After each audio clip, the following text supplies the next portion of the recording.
আমি নর্মালি এইভাবে ইন্ট্রো করি না, কিন্তু আমি এখন ঝুলছি একটা গুহার 100 ফুট নিচে, যেটা মাটির নিচে 5 কিলোমিটার জুড়ে বিস্তৃত আছে। আর আমরা এটা পছন্দ করি বা না করি, যখনই আমি আর আমার বন্ধুরা মাটি টাচ করলাম, আমরা অফিসিয়ালি এখানে আগামী 7টা দিন কাটাতে চলেছি। বাবারে, এটা আমার জীবনে করা সবথেকে ভয়ঙ্কর জিনিস। প্রথমত, আমাদের এখন এখান থেকে অনেকটা দূরে যেতে হবে। কেন? যদি ঝড় বৃষ্টি হয় তাহলে এই পুরো জায়গাটা জলে ভরে যেতে পারে, আর সমুদ্রের মতো ঢেউ এসে সবাইকে ভাসিয়ে নিয়ে যেতে পারে। সেই জন্য আমাদের আরো ভিতরে যেতে হবে একটা বেস ক্যাম্প বানানোর জন্য। ভাই এটা পুরো পাগলাম। এটা একটা অন্য জগৎ মনে হচ্ছে। এই কেভ এন্ট্রান্সটা হয়তো দেখতে সুন্দর, কিন্তু দেখে যা মনে হচ্ছে আসলে তা নয়। আর আমরা হয়তো জানি না যে আগামী 7টা দিন আমাদের জীবনের সব থেকে কঠিন সময় হতে চলেছে। সব থেকে বাজে ডিসিশন। ঠিক আছে, আর কিছুক্ষণের মধ্যেই অন্ধকার হতে চলেছে। ক্যাম্প না করলে আমরা বিপদে পড়বো। আমরা কোথায় যাচ্ছি সেটা কি বলবে? আমাদের ক্যাম্প সেটআপের জন্য একটা ফ্ল্যাট গ্রাউন্ড খুঁজতেই হবে। কেভের ভেতরে ঢোকার পরে আমরা এমন একটা জায়গা খুঁজে পেলাম যেটা অনেকটা উঁচুতে থাকায় আমরা জল থেকে সুরক্ষিত থাকতে পারবো। তার মানে এটা ক্যাম্পের জন্য পারফেক্ট। পারফেক্টটা একটু বেশি হয়ে গেল। মোটামুটি বলা যেতে পারে। ঠিক আছে, ক্যাম্পের জন্য মোটামুটি। প্রথম দিনের বাকিটা আমরা কাটিয়ে দিলাম আমাদের জিনিসপত্র আনতে। প্রত্যেকটা ব্যাগের ওজন প্রায় 80 পাউন্ড। আর যেমনটা তোমরা ফুটেজে দেখছো, আমরা এটা করতে 4 ঘন্টা লাগিয়ে দিলাম। এখান থেকে যাওয়া খুব কঠিন। তারপরে আমরা সবাই বেস ক্যাম্পে ফিরে গেলাম। ঠিক আছে, আমরা এখানে লাইট লাগিয়ে দিলাম। আমাদের সব জিনিসপত্র হোম বেসে চলে এসেছে। একটু ক্যামেরাটা ওদিকে দেখাবে? ওদিকটা কিন্তু ভয়ানক অন্ধকার, আর সবসময় এরকমই থাকবে। তাই আমরা ক্যাম্পিং গ্রাউন্ডের জন্য খুব বেশি কিছু করতে পারলাম না। কটা ফুটো করে দড়ি টাঙিয়ে দিলাম। এটা ধরো আর ওঠো দেখি। মনে হচ্ছে আমাদের হ্যামকগুলো ভালোই সাপোর্ট পাবে। আর তারপরে আমাদের সার্ভাইভাল গাইড জোয়ের সাহায্যে আমরা হ্যামক টাঙালাম। এই সরু দড়িটা আমার হ্যামকটাকে ধরে রাখবে। হ্যাঁ, ডিনার খেয়ে আমরা প্রথম রাত্রি ঠান্ডার জন্য তৈরি হলাম। আমি মিথ্যে কথা বলবো না, আমি যতটা ভেবেছিলাম তার থেকে এই হ্যামকটা অনেক বেশি কমফোর্টেবল। এই আমি তো আমার চমকেই হাতটা তো গেছিলাম। বড় কেন ভাই? এই কেভটা 2.5 কিলোমিটার ডিপ, আর আমরা এখন এন্ট্রান্সের কাছেই ক্যাম্পিং করছি। কাল আমরা অনেক কিছু এক্সপ্লোর করব। তোমরা কেমন ঘুমালে? ভয়ঙ্কর। ঘুমই হয়নি। এটা সত্যি একটা অস্বস্তিকর পরিবেশ। কেবের ওপর থেকে অনবরত আমাদের উপরে জল পড়েই যাচ্ছিল, তাই উপরে একটা প্লাস্টিক চাপালাম, কিন্তু তাও আমাদের হ্যামকের উপরে জল পড়েই যাচ্ছিল। একটা আইডিয়া আছে, চলো শেল্টারগুলোকে ভালোভাবে তৈরি করি। আমার মনে হয় এই প্লাস্টিকগুলোকে জুড়ে দিলে আর জল পড়বে না। বাহ, তুমি তো জিনিয়াস। আমি শুধু একজন ইউটিউবারই নয়, ঠিক আছে? আমার হ্যামকটা এটার উপরে ঝুলছিল। মানে দেখো, আমি আরেকটু হলে হ্যামক থেকে নেমে পড়ে যেতাম। আর আমরা সেই সময় এটা বুঝতেই পারিনি যে এই গর্তটা প্রায় 40 ফুট গভীর। তাই যখন আমি আর শন প্লাস্টিকগুলোকে জুড়ছিলাম, তখন ম্যাক আর কার্ল এই গর্তটা কতটা ভয়ঙ্কর সেটা দেখতে গেল। আমার হ্যামকটা দেখতে পাচ্ছো? ওখানে আমি ঘুমোচ্ছিলাম। এদিকটা দেখো। আর যেহেতু এই কেভে সব একই রকম দেখতে, তাই আমাদেরকে ফলো করা অনেকটাই কঠিন ছিল। এই ম্যাপে তোমরা আমাদের হোম বেস দেখতে পারবে, আর দেখতে পারবে ওরা ওখান থেকে কত দূরে হ্যাঁ, যাচ্ছে। এটা তো খুবই ভয়ঙ্কর। ভাই এটা পাগলামো। আর যখন ছেলেরা র্যান্ডমলি এক্সপ্লোর করছিল, তখন আমি আর শন ক্যাম্পে কাজ করছিলাম। এই স্লিপিং ব্যাগটা এখানে কেন পড়ে? কারণ এটার থেকে পিয়ের গন্ধ বেরোচ্ছে। ইয়া, এটার থেকে শেখা উচিত স্লিপিং ব্যাগ ভাড়া নিতে নেই। আমরা স্লিপিং ব্যাগ কেন ভাড়া আমি- নিয়েছি? কেন আমি আমরা জানি না। স্লিপিং ব্যাগগুলো কিনে আনতে পারলাম না? আর তারপরে আমরা এই দুটো প্লাস্টিককে জিপ টাই দিয়ে জুড়ে দিলাম। কিছু মনে করো না, এই দড়িটার উপরে আমার জীবন বাজি আছে। আর তখন ওইদিকে ম্যাক আর কার্ল তখন ওই গর্তের মধ্যে। ও মাই গড, ম্যাক! আর শেষ পর্যন্ত ওরা একদম নিচে পৌঁছে গেল। এই! আমি তো ভাবলাম সবাই ক্যাম্প নিয়ে কাজ করবে। আমরা শুধু দেখাচ্ছিলাম জায়গাটা কতটা ভয়ঙ্কর। না পড়লেই হবে, তোমাদের স্কিল নেই। আচ্ছা ঠিক আছে। আর যদিও ওদের এবার ফিরে আসা উচিত ছিল, কিন্তু কাল আর ম্যাক এটা কতটা গভীর সেটা দেখানোর চেষ্টা করলো। ভাই এটা দেখতে দারুণ লাগছে। তুমি কি নদীটাকে পার করতে পারবে? কিন্তু ওরা এটা জানে না যে এই রিভারটা এই কেভের গোটাটাই জুড়ে আছে। তার মানে এর মধ্যেও আমাদের কিছুটা সময় কাটাতে হতেই পারে। ওই তো ওরা এসে গেছে। এসো। তোমরা রান্না করে রেখেছো তো? হ্যাঁ, রান্না করেছি। ঠিক বলেছ। একটা নতুন বাড়ি, ঠিক বলেছি তো?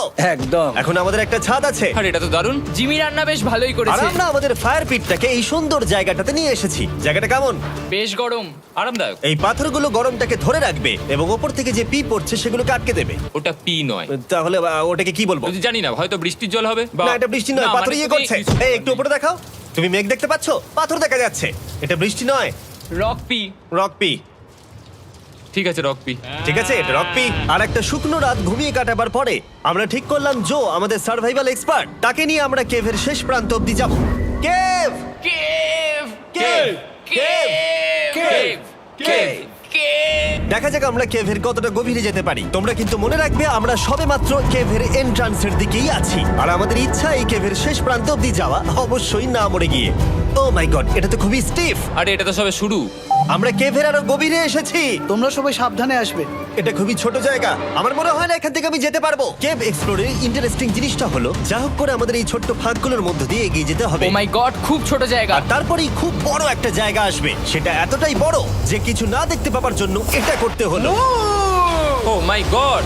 এবার আমি সব দেখতে পাচ্ছি, এটা দুর্দান্ত। এটার তো অনেক আলো। ভাই জায়গাটা কতটা সুন্দর দেখো। বাপরে কি আলো, আমি তো তাকাতেই পারছি না। আমি তো অন্ধ হয়ে যাব মনে হচ্ছে। এ বাবা, এটা কি হলো? আমরা বোধহয় ঠিক মতো এটাকে ব্যবহার করতে জানতামই না। চলো এগিয়ে যাই। আর তাই আমরা এগোতে থাকলাম। এই যে এই জায়গাগুলো, এগুলো খুব ভালো ধরার এখানে? জায়গা। এগুলো ধরে এখান থেকে পা ঘুরিয়ে চলে আসতে পারবে। এইভাবে কি? হ্যাঁ, একদম পারফেক্ট। জো সব থেকে ভালো কেভ গাইড। এভাবে কেউ গাইড করতে পারবে না। ঠিক আছে, এইবার ব্যাপারটা ইন্টারেস্টিং হবে। কি? এটা কি? এখান থেকে আমাদের ওয়েট শুট পরে সাঁতার কেটে যেতে হবে। গতকাল ম্যাক আর কার্ল এটা নিয়ে মজা করছিল, কিন্তু এই কেভে আমাদের পরের অ্যাডভেঞ্চারটা ছিল একটা প্রায় জমে যাওয়া নদীর মধ্যে। ও মাই গড, এটা তো পাগলামি! তার মানে আমাদের ওয়েট শুট পড়তেই হবে যাতে আমাদের হাইপোথার্মিয়া না হয়। আমরা এটা কেন করছি? এই এক্সপেরিয়েন্সটা তো জীবনে একবারই হবে। কি? এটা করলে হয়তো আর নাও বেঁচে থাকতে পারি। আমাদের এই কেভের শেষে পৌঁছতে হলে আমাদের এই নদীর মধ্য দিয়ে, এই ছোট্ট ফাঁকগুলোর মধ্য দিয়ে সাবধানে ধীরে ধীরে এগিয়ে যেতে হবে। আস্তে আস্তে নামো, স্রোতের কারণে পা পেছনে টানতে পারে। ঠিক আছে, আমি তাহলে নামছি। তুমি ওই দেয়ালগুলো ধরে ধরে এগোতে থাকো আস্তে এটা তো আস্তে। খুব ঠান্ডা। তুমি পারবে জিমি। জানি না এখানে ঢুকতে পারবো কিনা। জিমি, এবার তুমি জল থেকে উঠে দাঁড়িয়ে পড়ো। Oh my God! এটা সত্যি একটা পাগলামি। এখানে কি ঠান্ডা! যখন তোমরা খুব ঠান্ডা জলের মধ্যে থাকবে তখন একটা পাথরকে ধরে এগিয়ে চলা খুব কঠিন হবে। ও মাই গড, এটা সত্যি পাগলামি। ব্যাক গড, চলে আসো। আমার ভয় লাগছে। চলো চলো, পারবে। ভাই। এগোতে থাকো, পেছন দিকে তাকিও না। একবার দেখো আমরা কি করছি। কিন্তু এই বাধাগুলো এতটা কঠিন ছিল না সামনে যা আসতে চলেছিল তার তুলনায়। আমরা পেরেছি। কেভ কেভ কেভ এই, কেভ। একটা কথা শোনো, আমরা 10% আসিনি। তার মানে এখনো আমরা শুধুমাত্র সার্ফেসেই রয়েছি, আর শেষ প্রান্তে পৌঁছতে হলে আমাদেরকে আরো 2 কিলোমিটার যেতে হবে। যেরকম তোমরা দেখতে পাচ্ছ এখানে 24/7 বৃষ্টি হয়, তাই আমি একটা আড্ডা মারার জায়গা তৈরি করেছি যেখানে আমরা কেউ ভিজবো না। আমি ভাবছি আমি যদি এটা না বানাতাম তাহলে কি হতো। আমি নিশ্চিত যে ওদের একটা ভেজা পাথরের উপর শুতে হতো। আমাদের ক্রমাগত এগিয়ে যেতে হবে এবং শরীরটাকে ভিজে রাখতে হবে। ঠিক আছে। নইলে আমাদের শরীরের তাপমাত্রা কমে এটা যাবে। এতটা কঠিন কেন? সব থেকে বাজে ব্যাপার হলো আমরা যতটাই দিকে এগোবো ততটাই আমাদের পিছন দিকে ক্যাম্পে ফিরতে হবে। আমাদের পরের বাধাটা হয়তো জলের মধ্যে নয়, কিন্তু তার মানে এটা নয় যে সেটা সহজ হবে। আরে এটা কি মাকড়সার জাল? কিন্তু আমি মাকড়সা দেখতে পাচ্ছি না। তার কেন? মানে ওটা আমাদের উপরে আছে। আরে তোমার গায়ে, তোমার গায়ে। আমার বন্ধুরা বলতে বাজে। এই কেভটা মিস্টার বিস্ট ভিডিওর মতো, যত এগোবে ততই কঠিন হবে। সত্যি কথা বলতে যদি আমাদের সাথে জো না থাকতো আমরা মরেই যেতাম। আর 3 ঘন্টা পরে জো আমাদের জন্য একটা বাজে খবর নিয়ে এলো। জল অনেকটা বেড়ে গেছে আর আমরা অনেকটা সময় লাগিয়ে ফেলেছি, তাই আজকে আমাদের আবার ক্যাম্পে ফিরে যেতে হবে। আমি মানবো না। তুমি সেফটি এক্সপার্টের কথা অমান্য করতে পারো না। আমি এটা মানবো না। সত্যি কথা বলতে আমাদেরকে ফিরতেই হতো, কারণ এর আগে আমরা শুট করতে অনেকটাই সময় নষ্ট করে দিয়েছি। তারপর ফ্লেয়ার নিয়ে খেলেছি, তাই আমরা ফিরে যাচ্ছি আর এই মিশনটা আমরা পরের দিন আবার শুরু করব। শন, আমরা এসে গেছি। আরে তুমি এখানে কি করছিলে? এখন তোমরা কেউ ভিজবে না। আমি তো জানতামই না এই লাইটগুলো আমরা এনেছি। এগুলো দারুণ লাগছে তাই না? দুঃখের বিষয় আজকে আমরা মাত্র 20% এগোতে পেরেছি, কিন্তু বিশ্বাস করো আমরা শেষ পর্যন্ত অবশ্যই যাব আগামী কয়েকদিনের মধ্যেই। আমার মনে হয় না। কোনোদিনই হবে না। আমি তো বললাম। আমরা ডে 4টা রেস্ট নেব আর ডে 5-এ চেষ্টা করব এই কেভের শেষ অবধি যাবার। দেখা যাক কি হয়। ডে 3-তে মজা হলো, কালকে আবার দেখা হচ্ছে। আর কেভের ভিতরে 3টে খুব বাজে রাত কাটাবার পরে পরের দিন সকালে আমাদের মাথায় শুধু একটাই কথা আসছিল। আমার একটা হট শাওয়ার চাই, তবে আমি এখন একটু শান্তি পাবো। ও, এখন শাওয়ার পেলে কিন্তু দারুণ হয়। আমি চান করিনি প্রায় 3-4 দিন হয়ে গেল। তোমরা নিশ্চয়ই জানো কেভের মধ্যে শাওয়ার করা সম্ভব নয়। আমাদের অনেকটা পথ হেঁটে সাবধানে আগের রিভার বেডের কাছে পৌঁছতে হলো। ও মাই গড! আমি আমার ব্রেনকে ফিল করতে পারছি। আমি এভাবে ব্রেনকে ফিল আমার করিনি। কপালটা জমে গেল পুরো। চলো ড্রোন দিয়ে মাথার চুলগুলো শুকিয়ে নি। এদিকে এসো ড্রোন। ও দাঁড়াও দাঁড়াও দাঁড়াও, এটা কিন্তু কাজ করছে। হ্যাঁ, দারুণ কাজ করছে। ড্রোন থাকতে হেয়ার ড্রায়ারের কি দরকার? আর চুল শুকানোর পর আমরা জয়ের সাথে জার্নির প্ল্যান করতে বসলাম। এটা কি জো? এটাই কেভের ম্যাপ। আগেরবার আমাদের থামতে হয়েছিল কারণ জল খুব জোরে বইছিল। এখন বৃষ্টি কম হচ্ছে, তাই কালকে আমরা নিশ্চয়ই এই কেভের শেষে পৌঁছে যাব। এটা ভয়ঙ্কর হতে চলেছে। প্রথমে আমাদের কালকে যেখান দিয়ে গেলাম সেখান দিয়ে আগে যেতে হবে। জলের মধ্যে ঝাঁপ দিতে হবে এবং পাথর দেখে হাঁটতে হবে। এগুলো সবকটা আমরা যদি পার করতে পারি তাহলে আমরা গ্লো ওয়ার্ম চেম্বারে পৌঁছে যাব। কেমন দেখতে তুমি সেটা বলো না, আমি তোমাদেরকে সারপ্রাইজ দিতে চাই। তোমার মনে হয় আমরা পারবো? ওইসব বাদ দাও, আমরা ঠিক কালকে পৌঁছে যাবো। কালকের প্ল্যান আমরা চক আউট করে নিয়েছি। আমরা রেস্ট করছি আর ফেস্টিভ্যাল স্মোর্স খাচ্ছি আমাদের এনার্জি রিগেন করতে। সবাইকে চিয়ার্স। Yippee! জো এই প্রথমবার ফেস্টিভ্যাল Oh, স্মোর্স দারুণ। খাচ্ছে। জো সত্যি কথা বলবে। এটা দারুণ, তাহলে ভালো লাগলো? দারুণ লেগেছে। আমরা এই চকলেটটা আগে কেন বের করিনি? এটা এমনি চকলেটের থেকে 10 গুণ ভালো খেতে। সত্যি কথা বলতে তোমরা যদি ফেস্টিভ্যালের সাথে স্মোর্স ট্রাই না করে থাকো তাহলে তোমরা মিস করছো। কালকে আমরা পুরো কেভটা এক্সপ্লোর করব, দেখা হচ্ছে। তাই আমরা ভালো করে ঘুমানোর চেষ্টা করলাম আর কালকের প্রিপারেশন নিলাম কেভের শেষে যাওয়ার জন্য। আমরা আমাদের জীবনের সবথেকে ডেঞ্জারাস জার্নি করতে চলেছি। ডে 3 এর অভিজ্ঞতা মাথায় রেখে আমরা কম শুট করেছি যাতে আমরা সামনের দিকে তাড়াতাড়ি এগোতে পারি। উহ, জলটা খুব ঠান্ডা। হ্যাঁ, আগের দিনের মতোই খুব ভালো। এই তো আর যাতে আমরা সবাই বেঁচে ফিরতে পারি তাই জো ছাড়াও আরেকজন সার্ভাইভাল এক্সপার্টকে আমরা নিয়ে এসেছিলাম। এখানেই আমরা ডে 3 তে আটকে গেছিলাম। এখন আমরা কি করব? এবারে আমরা অনেক তাড়াতাড়ি এসেছি। আমাদের পিছনে ঘন অন্ধকার। কোথায় যাব? এই রাস্তাটা অনেক সরু এবং হ্যাঁ। স্রোত প্রচুর বেশি, তাই আমরা দেয়ালগুলো ধরে ধরে আস্তে আস্তে এগোবো। এই যে এইভাবে। ও হ্যাঁ, God! এই রকটায় জাম্প করো। কয়েকটা ভালো পাথর আছে যেগুলোকে তুমি ধরে এগোতে পারবে। আরে এখানটা তো অনেক অন্ধকার। আমি আর পা পাচ্ছি না, আমি এখন মাটিতে আর পাই পাচ্ছি না। যেহেতু আমরা মাটিতে পা পাচ্ছিলাম না তার মানে যদি আমরা পাথর ছেড়ে দিই তাহলে এই জলের স্রোত আমাদেরকে ভাসিয়ে নিয়ে যেতে পারে। জো আমরা কি করব? আমি এটা ধরে এসেছি, তুমি এটা ঠিক আছে, ধরো। আমি তো দেখতেও পাচ্ছি না কোথায় যাচ্ছি। জো স্রোত আমাকে ভাসিয়ে নিয়ে চলে যাচ্ছে। আমি তুমি করবো কি করে? পারবে, পারবে। শুধু মুখটা এখান থেকে ঢুকিয়ে দাও, আমি হেল্প করছি। এখানে আমি ঢুকবো? হ্যাঁ, এই গর্তের মধ্যে। এই তো খুব ভালো। এটা আমার জীবনের সবথেকে বিপজ্জনক অ্যাডভেঞ্চার। আমরা এখন কেভের অনেক গভীরে চলে এসেছি আর এবার আমাদের সামনে প্রথম বড় বাধা। এখানে জলের একটা ঘূর্ণাবর্ত আছে, যদি তুমি এর মধ্যে পড়ে যাও তাহলে তোমাকে একদম নিচে নিয়ে চলে যাবে। মানে আমরা পড়ে গেলে মরে যেতে পারি। হ্যাঁ, মানে আমরা মৃত্যুর সাথে খেলা করছি। এটা এতটা বিপজ্জনক হতে পারে আমি সত্যিই ভাবিনি। খুব ভালো। এই তো। তাহলে কি আমার পা এখানে হ্যাঁ, রাখবো? রাখো রাখো। ঠিক আছে, এই তো আমি পেরেছি।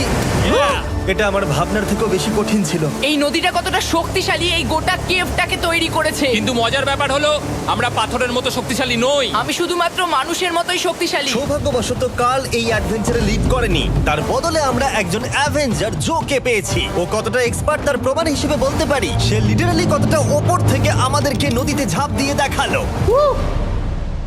ও মাই গড, এটা পাগলামি। কে বললো এটা পাগলামি? এটা তো আমার কাছে খুবই সহজ। আমি এটা করব। তুমি কোনোভাবেই এটা করতে পারবে না। আরে কি বলছোটা কি তুমি? আমি এক্ষুনি করতে চাই। চলো যাচ্ছি Joe. God speed back. Jimmy আমার সাথে যা যা করেছে তার কাছে এটা তো কিছুই নয়। 3, 2, 1।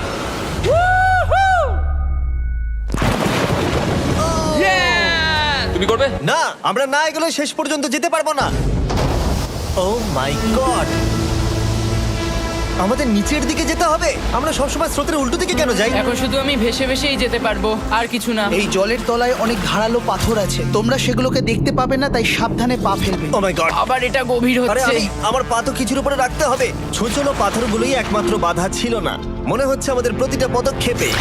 ও ভাই, আমি কিচ্ছু দেখতে পাচ্ছি না। এটা খুব ভয়ঙ্কর। কেভটা আরো অন্ধকার হয়ে আসছিল এবং আরো সরু।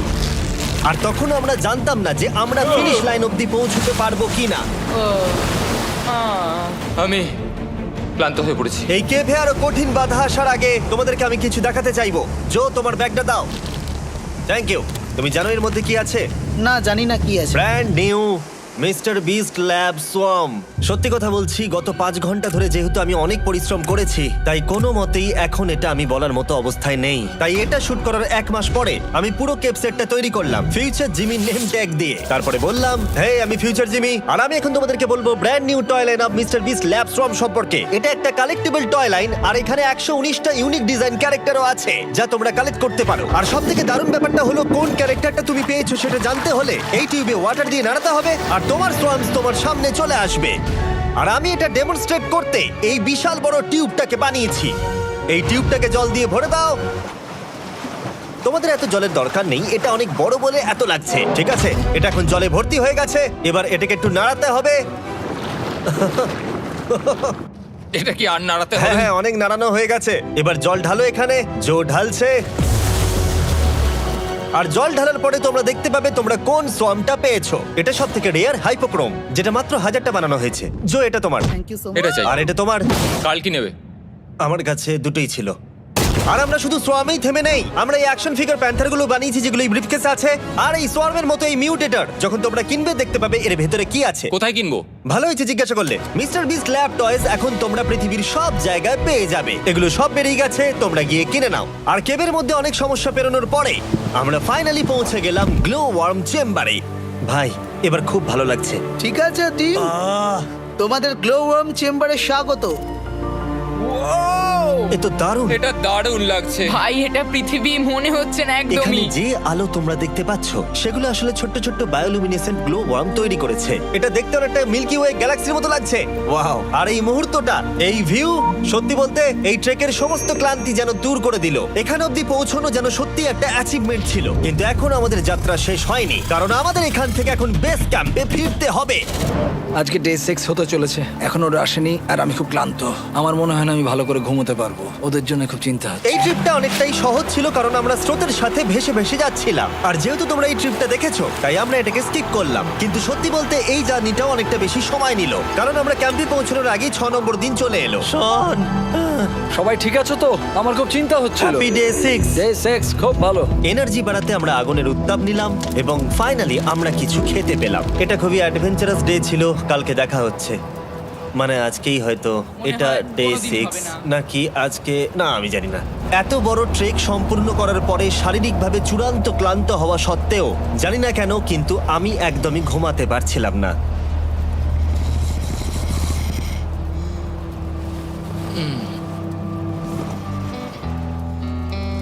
আমি 7 দিন সলিটারি কনফাইনমেন্টে কাটিয়েছি, কবরে কাটিয়েছি, 7 দিন রাফটে থেকেছি। কিন্তু সত্যি কথা বলতে এটা সবার থেকে বেশি কঠিন ছিল, কারণ সব সময় ভিজে, ঠান্ডা, প্রত্যেক মুহূর্তে এই পাথরগুলো শরীরে ব্যথা দিচ্ছে। বেশিরভাগ সময়টাই এই কেপটা দুঃস্বপ্নের মতো ছিল। কিন্তু তোমার আর আমার মধ্যে জিমি! ইয়ো! গার্ড, আমাকে দেখতে পাচ্ছো? এটা পৃথিবীর সবথেকে উজ্জ্বল টর্চ। মজার মুহূর্ত অনেক ছিল। মাটির নিচে 300 ফুট গভীরে অভিযান চালানো থেকে আমাদের সবাই মিলে হ্যামক নিয়ে হাসাহাসি করা সবকিছুই অভিযানের অংশ ছিল। যেহেতু আমাদের সঙ্গ দারুণ, চলো তিমির মতো আওয়াজ করো।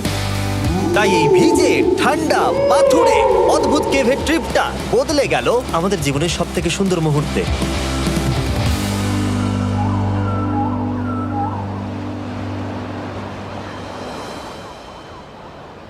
আমরা এখান থেকে যাব না যতক্ষণ না সবকিছু তোলা হচ্ছে। আর আমি সবকিছু বলেছি মানে সবকিছুই। চলো এবার বেরোনো যাক। আর যখন আমরা মাউথ কেভে আবার ফিরে এলাম, ভাই ওপরটা দেখতে দারুণ লাগছে। তখন জোয়ের জন্য একটা সারপ্রাইজ ছিল। বেরোনোর আগে জো, আমরা তোমার কাছে কৃতজ্ঞ। তাই এই নাও $50,000 নিউজিল্যান্ড ডলার, 10,000 করে প্রত্যেক জনের প্রাণ বাঁচানোর জন্য। Oh my God, thank you so much Jimmy. Thank you Joe. Love you, Joel! এবার আমাদের সব কাজ হয়ে গেছে, চলো বেরোনো যাক। 7টা দিন পরে আমরা ফাইনালি এখান থেকে বেরোচ্ছি।